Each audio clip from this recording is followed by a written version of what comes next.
गरीब तू ही तुतकार थी, रंकार धुनि ध्यान, जिन यो साज बनाइया, जाकू ले पहचान। कि उसकी पहचान करियो भगवान है वास्तव में कौन। हम दो ईट लाके उसको भगवान मान लिया, भैरव भूतों को भगवान मान लिया, ब्रह्मा विष्णु महेश को भगवान मान लिया। जगत का पेखना पेख्या काम ना लेखा, जगत का पेखना पेख्या धनी का नाम ना लेखा। गुरुदेव कहते हैं उस भगवान की पहचान कर कि वो भगवान कौन है जिसने तेरे को मां के पेट में भी सुरक्षित रखा, उसकी पहचान कर। तो भाई सतलोक आश्रम से जुड़े मेरे भाई बहनों, कौन है वो भगवान? तुम्हारे घरों पर, तुम्हारे दरबार में तो 5-5 भगवान बैठे हैं, 5-5 फोटोएं, जिनके आगे तुम दंडवत करते हो, जिनके आगे खड़े होके आरती करते हो, जिनके आगे तुम ज्योत जलाते हो। तुम्हारे दरबार में तो 5-5 फोटोएं। इस कोने में गरीबदास जी, इस कोने में दाढ़ी मूछ वाला कबीर, इस कोने में दादा गुरु जी, इस कोने में पंडित चिदानंद जी, बीच में संत रामपाल जी। अरे भगवान कौन सा है उनमें? ज्योति तो भगवान के आगे जलाई जाती है, तो 5-5 भगवान है क्या? तो गुरुदेव कह रहे पहले उस भगवान को तो पहचानो, भक्ति तो बाद में शुरू होगी। तुम्हें भगवान की पहचान नहीं अभी तक। अब वो भगवान दादा गुरु जी है, गरीबदास जी है, दाढ़ी मूछ वाला कबीर है, पंडित चिदानंद जी है, या सतगुरु रामपाल जी है। अभी तक तो तुम्हें भगवान की पहचान नहीं, और तुम दुनिया को ज्ञान सिखा रहे हो, इसलिए तुम्हारे ज्ञान का किसी के ऊपर कोई असर नहीं हो रहा। घर घर में ज्ञान गंगा रखी है, लेकिन फिर भी किसी के कान पर जू भी नहीं रेंग रही। नहीं, ऐसा निर्मल ज्ञान, ऐसा पाक और ये पवित्र ज्ञान है, दुनिया रो रो के आनी चाहिए, रो रो के।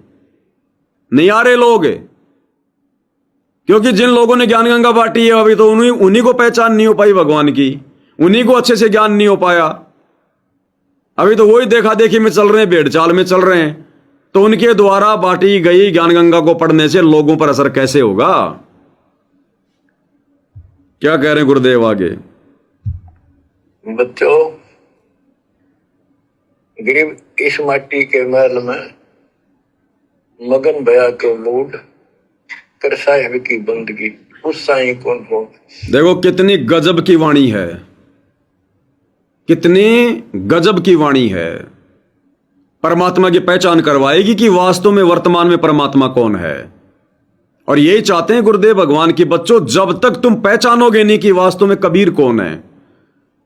तुमने नाम तो सुन लिया, अब उस कबीर की वेदों में कोई फोटो तो है नहीं जो तुम्हें दिखा दी जाए और तुम उस फोटो को हाथ में लेके तुम पहचान कर लो। और जो फोटो ये बना रखी है जो लोगों ने दाढ़ी मूछ वाली, कबीर दास कबीर दास, ये लोगों की अपनी सोच है, लोगों की अपनी कल्पना है। 650 साल पहले कोई मोबाइल तो था नहीं, कोई कैमरा तो था नहीं जो लोगों ने उस कबीर का फोटो ले लिया हो। ये तो किसी कबीर पंथी ने अपने हाथ से बना दी कि कबीर ऐसा होगा, हमने उसको पूजना शुरू कर दिया। गुरुजी की शुरुआत में मजबूरी थी उस फोटो को कबीर बताना, क्योंकि गुरुजी खुद कहे कि मैं कबीर हूं, तो उस समय कोई मानने को तैयार नहीं। जब आज ही संगत नहीं मान रही 30 साल बाद, तो 1994 में अगर गुरुजी कहते मैं कबीर हूं तो कौन मानता।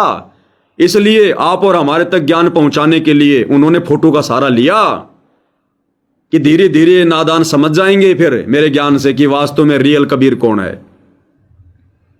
अब ये वाणी क्या कह रही है? इस माटी के महल में मगन भया क्यों मूड, कर साहिब की बंदगी उस साहिब को ढूंढ। इस वाणी में 2 बार साहिब शब्द है। कर साहिब की बंदगी उस साहिब को ढूंढ। ध्यान से सुनो बच्चों, गरीब इस माटी के महल में मगन भया के मूड, कर साहिब की बंदगी उस साईं कौन हो। 2 आगे, कर साहिब की बंदगी उस साईं को ढूंढ। अब ये 2 साईं कौन आ गए, 2 साहिब कौन आ गए भाई? साहिब तो एक ही है, कबीर भगवान है।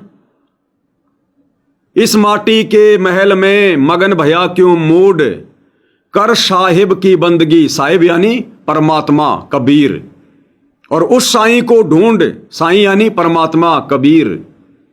या दो बार क्यों आया? गरीब, निर्गुण सरगुण एक है, दूजा ब्रह्म विकार। निर्गुण साहिब आप हैं, सरगुण संत विचार। परमात्मा की दो अवस्था हैं, निर्गुण अवस्था और सरगुण अवस्था।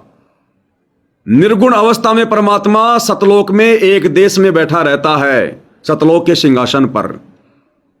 जब परमात्मा निर्गुण अवस्था में सतलोक के सिंहासन पर होते हैं सतगुरु रामपाल जी, तो इस पृथ्वी पर हमें केवल वही मिलेगा, उतना ही मिलेगा जितना हमारा भाग्य लिख दिया गया है। कोई बदलाव नहीं होगा, कोई फेरबदल नहीं होगा, कोई चेंजमेंट नहीं होगा। और जब वो निर्गुण परमात्मा कबीर भगवान सतगुरु रामपाल जी संत रूप धारण करके, तत्वदर्शी संत का रूप धारण करके सरगुण अवस्था में जब इस धरती पर प्रकट होते हैं, यानी वो कबीर भगवान जो सतलोक में निर्गुण अवस्था में बैठा है, जब वो तत्वदर्शी संत के रूप में धरती पर आता है ज्ञान देने, उसको कहते हैं सरगुण अवस्था। निर्गुण से सरगुण। तो आज इस धरती पर तत्वदर्शी संत कौन है? सतगुरु रामपाल जी। तत्वदर्शी संत की भूमिका कौन करते हैं? कबीर भगवान। तो सतगुरु रामपाल जी ही वो सरगुण भगवान है, सरगुण अवस्था। तो क्या कह रहे हैं? कर साहिब की बंदगी, यानी इस तत्वदर्शी संत सरगुण भगवान सतगुरु रामपाल जी ने जो भक्ति बताई है, वो भक्ति कर, उस साईं को ढूंढ। फिर यही सतगुरु रामपाल जी जो वर्तमान में सरगुण अवस्था में है, इनकी भक्ति जब तू मर्यादा में रह के करेगा, तो यही सरगुण भगवान सतगुरु रामपाल जी, ये साईं, ये तुझे सतलोक में परमानेंट मिलेंगे, ये तुझे वहां जाकर ये प्राप्त होंगे। इस माटी के महल में मगन भया क्यों मोड़, कर साहिब की बंदगी, उस साहिब को ढूंढ। ये कबीर भगवान सतगुरु रामपाल जी जो सरगुण अवस्था में हमें यहां भक्ति देने आए हैं, इनकी भक्ति कर, मर्यादा में रह। फिर यही सतगुरु रामपाल जी सरगुण भगवान तुझे ये परमानेंट सतलोक में मिलेगा, निर्गुण अवस्था में। इनकी गोद में खेलना फिर दिन रात, कोई दुख नहीं, कोई समस्या नहीं। जैसे हम अपने घर पर छोटे छोटे बच्चे थे, अपने पिताजी की गोद में कभी उनके कंधों पर, कभी उनके बाल नोचा करते थे, वो कुछ नहीं कहा करते थे, प्यार किया करते थे, बढ़िया बढ़िया खाने पीने को लाया करते थे। फिर ये कबीर भगवान सतगुरु रामपाल जी जब तू इनके द्वारा दी गई भक्ति को मर्यादा में रहकर सफल करेगा, फिर ये भगवान, ये साईं तुझे सतलोक में परमानेंट मिलेगा। कर साहिब की बंदगी, उस साहिब को ढूंढ, यानी उस साहिब को फिर तू जो है वो प्राप्त होगा। तो वो कबीर भगवान सत रामपाल जी खुद ही अपनी भक्ति करवाने के लिए तत्वदर्शी संत के रूप में आया है, सरगुण रूप में। इसलिए कहते हैं गरीब, निर्गुण सरगुण एक है। जो कबीर भगवान निर्गुण रूप में सतलोक में बैठा है, और जो यहां पर तत्वदर्शी बनकर सरगुण रूप में आता है, कहते हो निर्गुण सरगुण दोनों एक ही हैं। निर्गुण सरगुण एक है, दूजा ब्रह्म विकार। निर्गुण साहिब आप हैं, सरगुण संत विचार। इसलिए वाणी कह रही है, कर साहिब की बंदगी, उस साहिब को ढूंढ। आ गया होगा समझ में, उम्मीद करता हूं परमात्मा जी के आशीर्वाद से। आगे क्या कह रहे हैं परमात्मा जी? कि इस मिट्टी के महल में, इस मनुष्य शरीर के अंदर तू क्यों मगन होया फिर मूर्ख? ये शरीर छूटते ही मिट्टी का ढेर है। मेरे मौजूद औंधे मुख जप पे था, रंकार धुनि धीर, जा तालिब को याद कर, मुझे नहीं गड़ा शरीर। क्या कह रहे परमात्मा? औजूद औंधे मुंह जप पे था, जब तू मां के गर्भ में था, तेरा ऊपर को पैर था, नीचे को सिर था, उस समय तू इस परमात्मा को जप रहा था। सतनाम के साथ में नहीं, प्रथम नाम के साथ में नहीं, ररंकार धुन।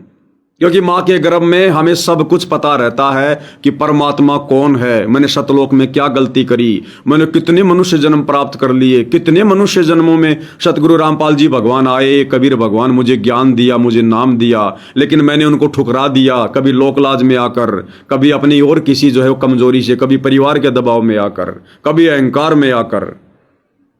औजूद औंधे मुंह जपे था, ररंकार धुनि धीर तड़प के साथ में जाप कर रहा था, ये परमात्मा बचा लो, ये गुरुदेव एक बार फिर से बचा लो। जा तालिब को याद कर, उस परमात्मा को याद कर जिनियो गढ़या शरीर, जिसने तेरा शरीर बनाया। तो शरीर किसने बनाया सबका? कबीर भगवान ने। कौन कबीर भगवान? सतगुरु रामपाल जी। तो यहां पर मां के पेट में हम किसको याद कर रहे थे? सतगुरु रामपाल जी को। लगातार उनका सुमरण कर रहे थे, उनको याद कर रहे थे, उनको पुकार रहे थे, हे मालिक बाहर निकालो, हे परमात्मा बाहर निकालो, फिर कभी दोबारा गलती नहीं करूंगा। क्योंकि सब कुछ याद रहता है मां के गर्भ में, अगला पिछला सब कुछ। तो कहते हैं जा तालिब को याद कर जिनियो गढ़या शरीर। तो यहां पर किसको याद करने की बात हो रही है? उस कबीर भगवान को। अब जब तुम कबीर भगवान को जानते ही नहीं, कबीर भगवान का चेहरा तुमने कभी देखा ही नहीं, कबीर भगवान तुम लोगों से कभी आमने सामने आके वर्तमान में मिला ही नहीं, तुमने तो केवल वो हाथ से बनाई फोटो देखी है दाढ़ी मूछ वाली, वो कबीर भगवान हो गया वो। आजकल सतलोक आश्रम वाले एआई से बना रहे हैं, उस कबीर की नई नई फोटो बना रहे हैं। अरे अब तो समझो, कम से कम इन सतलोक आश्रमों में बड़े बड़े होर्डिंग लग रहे हैं, भक्तों की व्हाट्सएप की डीपी पर, फेसबुक की स्टोरी पर एआई से जो कबीर बनाया है, एआई से सतलोक आश्रम वालों ने, लंबे लंबे बाल, कानों में कुंडल फुंडल, पता नहीं क्या क्या, और सब भक्तों ने क्या कर रखा? यो कबीर भगवान है, यो कबीर भगवान है, बड़ी बड़ी फोटोएं लगा रखी हैं।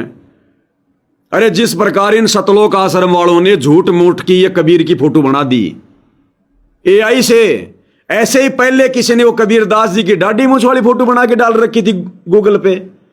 पहले हम उस नकली फोटो को मान रहे थे, अब इन आश्रम वालों ने नकली कबीर बना दिया एआई से, अब हम उसके पीछे लग गए।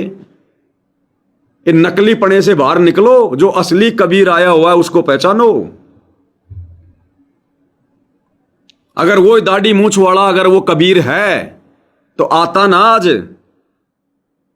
हम उसके बच्चे हैं ना, तो आता हमारे सामने, दर्शन देता, हमें भक्ति देता, हमें नाम दीक्षा देता, हमें सत्संग सुनाता, हमारे लिए संघर्ष करता, हमारे गुरुजी की जगह आज वो दाढ़ी मूछ वाला जेल में बैठा होता। अगर वास्तव में वही उसका ओरिजिनल रूप है तो।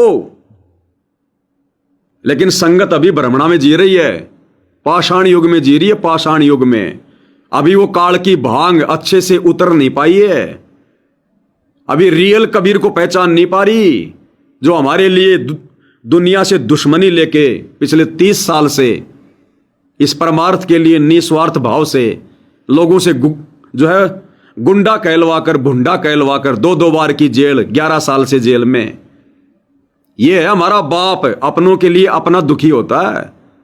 अरे और कब पहचानोगे, कैसे पहचानोगे? या जिस दिन गुरुजी हनुमान जी की तरह अपना कलेजा फाड़ के दिखाएंगे तब पहचानोगे क्या? इतना कष्ट दोगे क्या? तुम चाहते हो क्या कि गुरुजी अपनी छाती फाड़ दे? गुरुजी का खून देखना चाहते हो क्या? कब समझोगे?